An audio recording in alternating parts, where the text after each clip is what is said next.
Speaker, after almost 4 years, I continue to be amazed by this government's inability to provide any economic leadership.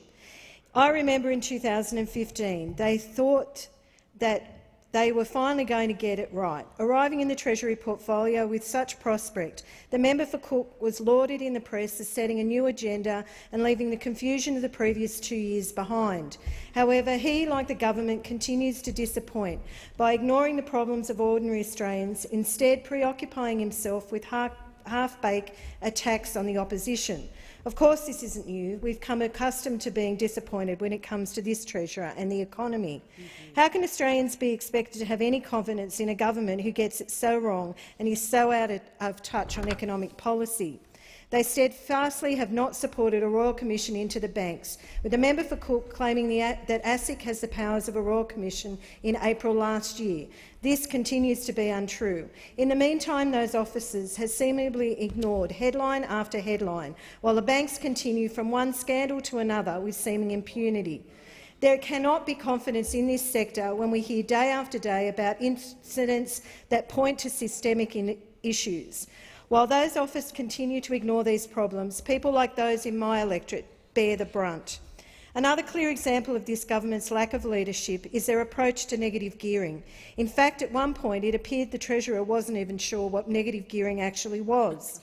On the 25th of November 2016, he said negative gearing is the ability for you to deduct what a business expense is against a business income. In fact, negative gearing allows someone to deduct a business or investment expense against their wage or salary. The Treasurer was wrong. Given this lack of understanding, it's perhaps unsurprising that the government has been all over the place when it comes to negative gearing. Under this current Prime Minister and the Treasurer, the government was first open to negative gearing reform before ruling it out. Then the Treasurer said the government would only target the excesses of negative gearing and began considering limiting the number of properties that can be negatively geared. Now here we are, 18 months later, wondering if it was all a dream. In April this year, the Treasurer ruled out changes to negative gearing in the budget because, regardless of one's opinion of the merits or otherwise of negative gearing, it is an established structural component of Australian housing market. It exists. While the acknowledgement of existence of negative gearing might cut the mustard for visionary leadership with this government, it certainly falls well short of assisting prospective first home buyers, nor is the mere existence of negative gearing a compelling reason not to act on it. But then, in the same speech, the Treasurer lamented that key workers such as nurses, teachers, police officers who can't afford to rent or buy in the communities they serve. Just yesterday on the Chris Smith show, the Treasurer claimed that 1 in 5 police officers negatively gear and that for that reason Labor's policies are negative. By the Treasurer's logic, the nurses and teachers and police officers who can't afford to rent or buy are also doing most of the negative gearing.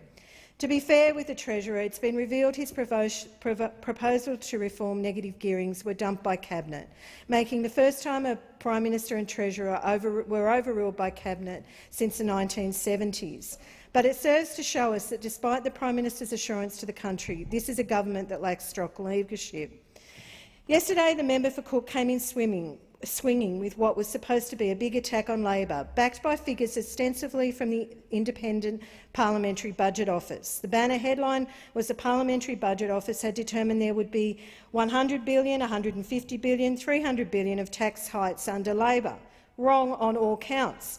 Of course, we quickly discovered that the PBO had nothing to do with these costings at all when they very publicly embarrassed the Treasurer, pointing out in a press release they provided no such advice. The fact that he failed to do his homework or correctly research these figures isn't the most disappointing part.